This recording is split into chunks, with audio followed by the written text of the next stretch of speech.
Hey guys, thank you so much for tuning in to this week's episode of Unboxed. But before we get into the episode, I want to talk about our brilliant new sponsor, Comey. I first discovered Comey on Jamie Lang, Idris Elba, and Addison Rae's socials, so I quickly asked the team to get in touch because what they are doing is truly groundbreaking. What's apparent about Comey is that they truly believe in the creator space, and they are very passionate about helping creators to maximize their results online. Comey empowers creators, musicians, and athletes to create their own personalized landing page, acting as their link in bio, allowing all of their content to be in one centralized location. Comey provides an incredibly easy-to-use drag-and-drop tool, which allows you to create your own personalized hub in 5 minutes.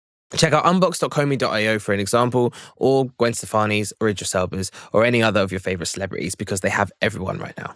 It allows you to share with your followers the things that they may not have seen. For example, if you're posting a YouTube video, they may not have seen your book, or your life tour, or your merch. Now it's all in one central location. Comey is the link in bio 2.0, and I'm so excited for you to check it out. Later on in the series, you'll hear from two of the co-founders, Lewis and Ben, who have onboarded over 1 billion followers in under a year. That is truly staggering. Comey is a platform that I couldn't recommend highly enough. So if you want to up your link in bio game this year, head to comey.io for more. That is KOMI.io.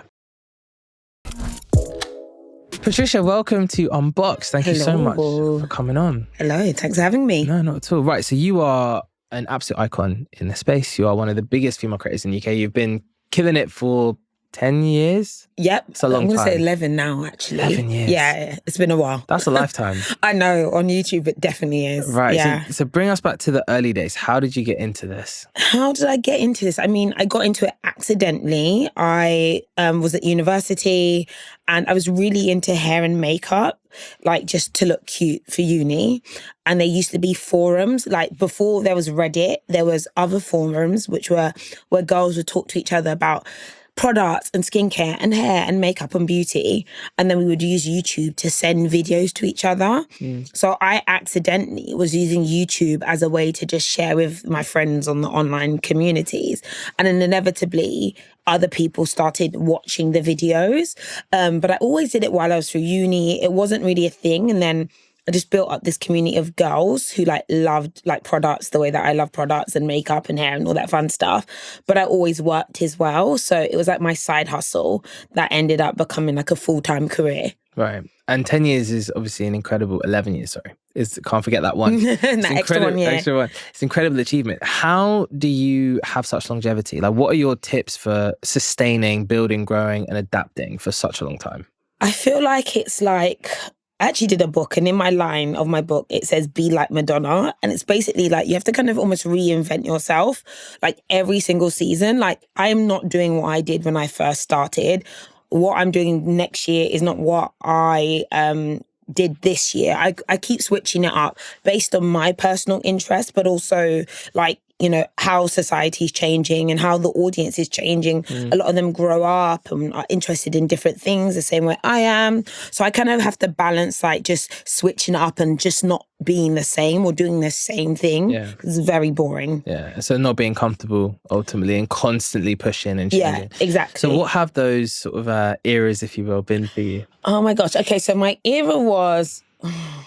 There was different formats. So one, you're like, everyone was doing outfit of the day. And it's so funny, like on TikTok, everyone does like outfit of the day. But then on YouTube... Back in my day, we did this on YouTube. Back in my day, we did outfit of the day. And it was so, like, everyone loved it. Like, it was 100,000 views for like, here's my outfit, 3-minute video, right? But then that got quite boring. And then for me, and I think as well, people, and then I moved more into sharing more about my life. I've gone through the stage of being, you know, the tips girl, giving specific advice. I've had a really viral season where I was the shopping girl who was like spending lots of money on websites. And then, you know, that was viral. And then I kind of have moved into my phase of being a bit more about like self-elevation, like financial management and things that I'm personally interested in. And I know so many people are as well. What's it like to deal with sort of privacy in your own sort of personal life? And where is the distinction as well between, you know, being a mum and being a creator? Like, how do you balance that in terms of being in the limelight, so to speak? Yeah, I mean, for me, I feel like it's been a bit of a battle. So before, when there's not that many people watching you, you're actually doing too much. I was actually sharing too much. Everyone knew my business on the internet for no reason. I used to vlog and be like, me and my husband and my boyfriend, and we're doing silly things. And oh my God, I had a breakup and I'm crying on camera. I did all of that kind of stuff. And then I realized I just needed to refine what was I showing? And also it opened me up to quite a lot of like criticism and judgment, which I found quite difficult to handle. So I've been cancelled like 2 or 3 times. I've, had been trending in the UK, and that kind of stuff was actually like more emotionally painful than you'd actually think. So I did learn to have to realize I need to kind of create a kind of protective mechanism and a barrier and not share as much, especially when it comes to my children. I had to learn how to separate myself and recognize how can I still give value to my audience and community without sharing all my business. And was there a moment which defined that switch for you? I think it was after a couple of maybe a couple of comments too far that were just bothering me. And I was like, you know what? It's not even that important. If I have to, when I used to vlog a lot with my partner, I was like, I don't need to sell my relationship and things at home to make a living. So I was like, I need to reinvent and work out how I'm going to get value out of doing this and give others without having to shill my life. So there was a moment I was like, I'm done. Yeah. And when you're so used to almost having a camera constantly and you're vlogging and there's that kind of constant sense of filming to then take that off must be kind of a relief, I'd imagine. Yeah, especially when you see say family vloggers, not dissing or anything, but that's so hard. You have to make your partner perform or your children perform to be engaging. You're forcing life to happen so you've got content. For me, that's just not a way to live. And I could see myself being I need to have more fun so it looks more fun on camera. But did I actually want to do any of that stuff? And was I actually having fun? Yeah. But I was capturing content for everyone else to enjoy, but I wasn't enjoying. And it just wasn't working for me. Right, so let's talk about the financial side. What sort of sparked the idea for you to get into the side of sort of finances? I mean, I've been a creator. I've made a really decent living. I had an experience with the tax man where I ended up owing money, and HMRC were already... HMRC are scary people, man. They're not playing. You know, maybe you see a letter come through your door. HMRC, whatever it is, it's don't just... ignore that letter. Shudders. Yeah, they don't play. But I didn't know that. Who is HMRC? I didn't know who they were. I was working a job. I was doing some side hustles. I was making my money on YouTube, and I was not paying any taxes, right? I didn't know that you had to pay taxes. I didn't know anything. And I remember trying to get an accountant and them telling me you owe this much money. And at the time I was owing £15,000 that I didn't have in my bank because I'd already spent all the money. Right? I was like, don't ignore it. Yeah, exactly. You do, don't ignore it. But I think they were aware, and I explained my situation.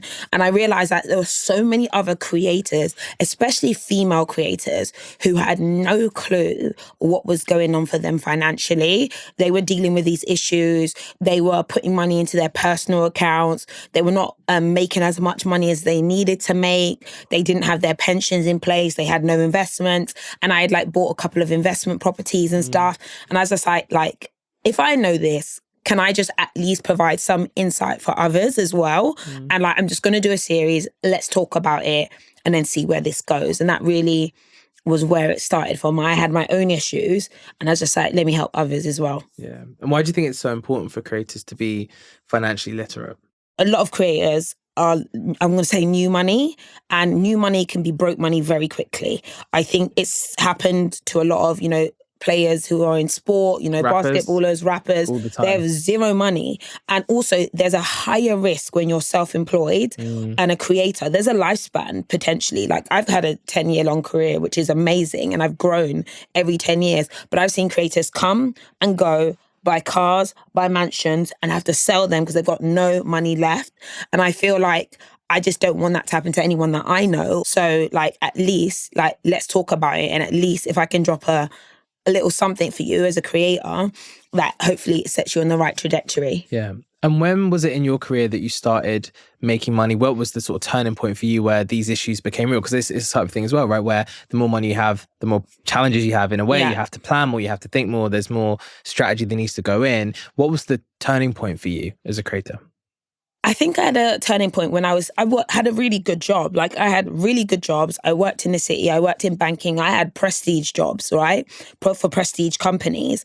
And at the time I was on like a salary that was about 60, 70,000 pounds a year, which is for then was relatively high. I was at a really good bank. But then I kept getting like these little side jobs. And I was like leaving my job, like, one day to like go and shoot with a company. And then I started to realize, you know what, Patricia, you're going to have to pick one or the other. And I was quite scared because I could see, I could become a senior director and I could be a this and I could be maybe, depending on how hard I was willing to work. I wasn't really that deep, but I could see that I could do that or I could try and be a creator.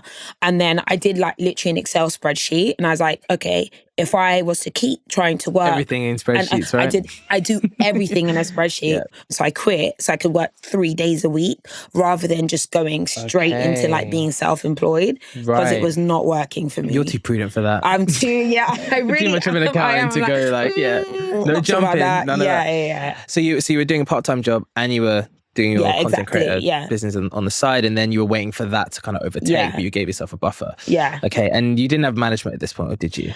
No, I've had multiple management. I've been signed to every MCN. There was so much scamming in this world for so what sort long. of stuff? In terms of like, so they would take your AdSense revenue and they would give you 50% of your own AdSense revenue, even though YouTube was taking its normal, 30 or 40%. And they say, we're going to get you deals, but they never actually got any additional deals. So I know people who signed their whole channels over and they actually never saw their back ends or ever saw how much they earned. And the companies were taking like 70%. A lot of MCNs did this. 70%? Yeah, I know I was actually having a conversation with someone last night, 2 nights ago, and he said that, he was doing 100,000 views a video. He did YouTube for 4 years. He had a network and he made £4,000 in 4 years, but he was doing he did at least 1 million views a year. And I'm like, the maths doesn't add up. Like, obviously something happened. He said he never saw his YouTube back end. So there were lots of predatory agencies that were signing over. Like, you're signing your channel on, your channel would be linked to their network. So they would aggregate like all of the income and then give you a percentage of your income that you're working from. And the promise was brand deals. Do you know what? I don't even... Or was it the direct sales piece? Because actually, and for those who don't know, direct sales are when YouTube put ads around your video, but if you go directly to brands, you can put ads on your video with a much higher CPM, which is cost per 1,000 views, which is basically more money. Yeah, was it because I know that's the primary value of an MCN now, right? Is actually they do a lot of direct selling for YouTube channels. But at the time, was that the promise that we're going to get you a higher amount of money for your videos? I think that's what they were saying, but again, there was no evidence in 4 years, and he was consistently uploading. And he still carried on. Yeah, because he just likes creating. And I guess also if you've been sold this thing and you're trusting the corporations in the room, then what do you know? Exactly. And do you wait till, when you do that, do you not see on your back end on YouTube your numbers? So when I was signed to an aggregator, I couldn't see how much I earned by Billy. Took away that. So it takes away that thing. So you can't see your CPM, you can't see that. So at the time, you're not actually aware of your actual earnings, but they would give you a payment. So you're like, I'm happy I'm getting a payment. But for all you know, you're getting half of your payment. And then they started doing like these sign-on bonuses as well. But what happened with the MCNs is they were, aggregating, claiming they owned all these channels with these really crazy contracts and then selling themselves on and being sold, say Maker Studio, $1 billion. Yeah. What was the valuation really for? It was actually for all these creators that we do. And once those contracts are over, there's nothing left there. Wow. And what would be your advice to a creator navigating that sort of side of the industry in terms of MCNs, partnerships, management as well? Obviously, you've had a lot of management, you've been signed to different places. What's your advice to dealing with all of that? So firstly, get a really good lawyer. So don't sign anything without getting legal representation, which is some of the things that I did. Some of the things to also check are like the break clauses. So there were some contracts that if you don't notify them 3 months before the contract ends, the contract rolls on for another 3 years or something insane like that. So a lot of times I missed... The break time, yeah. The break time, and I had to have another 2 years of a contract that was bad. So literally just set a date in your calendar to review a contractual term so it doesn't roll over. I'm not against management. I think it's all about the relationship and what they're able to do for you. But just finding the right fit is quite important. Yeah. And I guess it's, from my experience anyway, it's about adding value that wouldn't have been there without them, right? That was always the CEO of YME always said, you know, it's management is making things happen that otherwise wouldn't happen. Yeah. So, because if they're not adding anything that you can do yourself, then ultimately what's the point? Exactly. You know. But I think there are some things that management can do in terms of like the network they can bring to you, access they can bring to you, the advocating that they're doing for you is super powerful. But again, it's all about the right relationship and the right partner. Yeah, so what would be your tick boxes then? Because there's obviously you've got a clear set of, I guess, rules in terms of what works for you and what doesn't. So what would be your tick boxes to say to somebody? I think it's transparency of process. So how do you manage the deal flow? Like, and how do I know what's going on? How responsive are they? Like, I like systems and processes. I'm that person, man. I am that person. I have the Trello board for everything,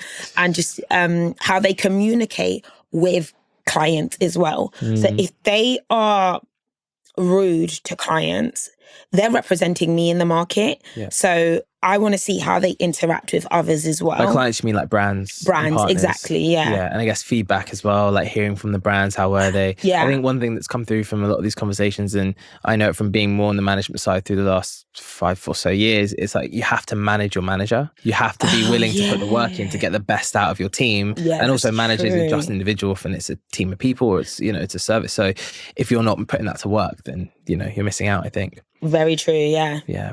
Next one. So on kind of money conversations, obviously, as you've said, you've spoken to a lot of people, you've put yourself out there. Has it ever been a sensitive one for you to manage? Like, how have you got to a point where you're very comfortable to talk about money very openly? Like, what's that like? Because not many people do. And I think that's why people are almost crying out for it, but there aren't many voices, right? Yeah. And especially as a woman. So I think in the guy space, guys can be like, I made 10 million and I did this and I did that. And, you know, get a Rolls Royce and like, look at my new Lamborghini. AP, like, they're like, yes, if a girl does that, they're like, who does she think she is? She's a shower. She's this, she's that. Like, so girl, like, I still like very much like dim my works down because I just don't want people to know too much. Because like sometimes I recognize that people just, they don't really like it. Guys like it. Girls don't like it. So, but the reason I wanted to be open is because for me, it's not just about, like, it's not a brag. It's actually like, by the way, I want you lot to come up with me. So in the industry, I literally sit down with girls and I'll be like, right, this is how we're doing your plan. This is what you should be charging. This is how you can get more money. And on that point, as you're saying, there's, I think in the UK especially, right, there's a massive culture, I think, from a lot of brands where there is still underpayment. There's, you know, prejudices, there's problems and there's challenges that are, I think, evident. I've seen it firsthand. I'm sure you've dealt with it for 11 years. And I think it's very deregulated, right? Over in the US, there's a lot more regulation, there's more standards, practices, there's even unions for creators and influencers, right? Yeah. How important do you think that structure is for this country? Are we at a point now where we need that? Because I think actually, as I reflect on it, it is a bit of a Wild West still. It is the wild, wild west here. And I'm actually on a few boards actually who are trying to bring that kind of standardization and advocation for creators. So like hopefully very soon, a lot of that stuff will be coming out. And I think, and this is why I talk about this stuff, because I really believe in transparency in the market. And I think a lot of people actually enjoy the benefits of the inequality. So there's some creators who are like, they're getting the cream of the crop, right? They're enjoying, but there are other creators that I know are not getting the representation, the payments and what they need. And so for me, I've been lucky. Like I've been one of the top creators, and even as a woman of color and just being out here, I've been so successful. I've been so lucky, but it can't just be me. There has to be like, who else am I bringing along, and making sure that all the brands that know me also are going to work with other people like me and beyond. And how do you do that? I have the conversations with brands. There's even, I'm actually working on something again to bring other creators along. And a lot of people are like, you should be a manager, you should be an agent. And I'm like, that's long. Yeah. It's hard work. It's hard work. But I think I'm trying to do it in my own way. But also when I work with a brand, I'm like, oh, actually, there's these other creators that I have relationships with. Why don't you look at working with them? Yeah. You would run an amazing management company, even if you weren't a manager yourself. Yeah, one day. One day. We'll get one there. day. Yeah. Because you could imagine, like, actually, if more management teams were also as skilled as you are in finance and in these things actually had that insight. I think there is a gap as well between managers, agents, and actually understanding, as you do, the creator experience and the creator financial experience, and also the Black female creator experience, which is completely distinct. You know? It's amazing what you're doing. I'm excited. Thank you. I'm excited about it. Right, so I think this leads us nicely onto the Break Social. Tell us about how that came about. How did you build it? How have you found running this sort of brand alongside everything else you're doing? What's it been like? Yeah, so I actually took a little bit of a break from the break of late. So I really wanted to enjoy. But the break, again, it stemmed from the YouTube channel I started to talk about finance. And then I made a digital download, which was an Excel spreadsheet. And then that gained a lot of momentum. So, there were 25,000 downloads. Wow. We built a mailing list of about, say, 40,000 people. We did a course that I launched was actually about, again, being an online creator. And again, this was very rudimentary. It was me kind of bringing my insights together and delivering it in the way that I could. And so off the back of that, I built an online store, and I'm still working through what that looks like, and I'm really looking for the right partners to help me take that to the next level. And we've had a few offers on the table, but really it started from, again, the need for this information, but trying to align product with that kind of content, which isn't in that kind of weird, selly thing that people do that in this world of personal finance, because everyone's really like, it sounds so bad, but scammy. Everyone's really scammy, like how to become rich in 10 seconds. And it's not true. Here's a course for $5,000 or whatever. I'm gonna be rich from spending my money on your course. That's how they're rich. They're rich from spending money, from taking your money on telling them how to be rich. And that could when you never really be deep me.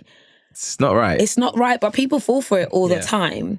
But then I have to make sure I'm not in that. I don't want to be in that space. It's not who I am. I don't need money from other people to make me rich, if that makes sense. Yeah, and ultimately, everything you do, I find anyway, from having watched you for so long, it's like, it's all about value and providing real value to people and not almost giving so much more than you're asking. 100%. And how did your audience respond when you launched it? Amazingly.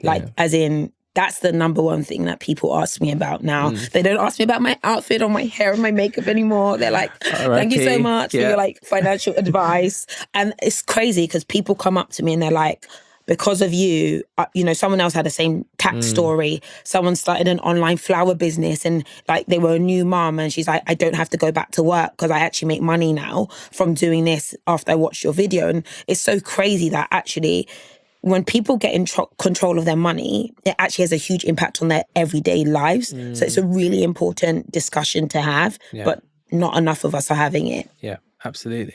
And what do you think for you has been, just saying about lessons and so on, which is what you're trying to impart to other people. What's been, do you think, the hardest financial lesson that you've had to deal with on a personal level? Could be dealing with a poverty mindset, actually. It could be I don't have to work as hard. I'm still grinding. I'm broke. It's you can take a break, babe. It's okay. Or sometimes being a bit cheap. I don't need to spend that. No. Yeah. But that's so interesting. The poverty mindset piece you were saying about, I think you mentioned new money earlier, and how challenging that is for people to reconcile habits and almost the way you were brought up and raised and the things which your parents drilled into you. And then when you come into money as a creator in this wild west of managing your own accounts, managing your own company, being self-employed, all these things, and then growing and sustaining that's such a, as you said, it must be such an internal battle to kind of, do you still wrestle with it now? It is. I do wrestle with it. And I've seen the difference of, so there were some creators I've seen who've come from money, right? And I've seen that the way that they're like, oh yeah, I'll just do this, I'll just spend this, and they've reaped the benefit of it. So I know a lot of people who've just been given money to start stuff, right? And they just use other people's money and they're like, they don't care. Whereas I'm like, I'd be terrified to do that because I just think, the bailiffs come and get me, Whereas because they are used to that world of they know how the investing works, and they know how, there's more coming, and they don't have that poverty mindset, they're more able to take those risks to actually grow even more so. So I think if you're someone who's got a poverty mindset, sometimes you're not willing to invest as much. Because there's almost a fear there. A fear that you're going to lose it all. Yeah. And that's a limiting mindset. So I think it's quite important for myself, others, to try and, get out of that mindset. But it's also hard because actually it's a real risk for some people. What would be your one tip for somebody to get out of that mindset? Get educated. Get educated on how money works. Read loads of books. Get loads of amazing, inspirations, and, see what others have done and model that. Amazing. Right. So let's move on to, I want to get your thoughts on the future. I think that's a good way to end it. So the first thing is, where do you see the future of the creator economy going? Onwards and upwards. I think I saw some stats of it's like a $17 billion industry now, right? So I see it just being the world of modern marketing. I see budgets leaving TV and going in towards more creators. And I think, though, there's a world for creators to really, again, create their own products, create their own services, build their own brands of the future. We are going to be the ones who make the brands of the future because we're the consumers as well. And then I think as well, though, there's going to be a middle class, an upper class, and those who are also, struggling as creators. I think that the way that society is going to also happen in the creator economy. Yeah. And what's the one piece of advice that you would give to a young creator starting today?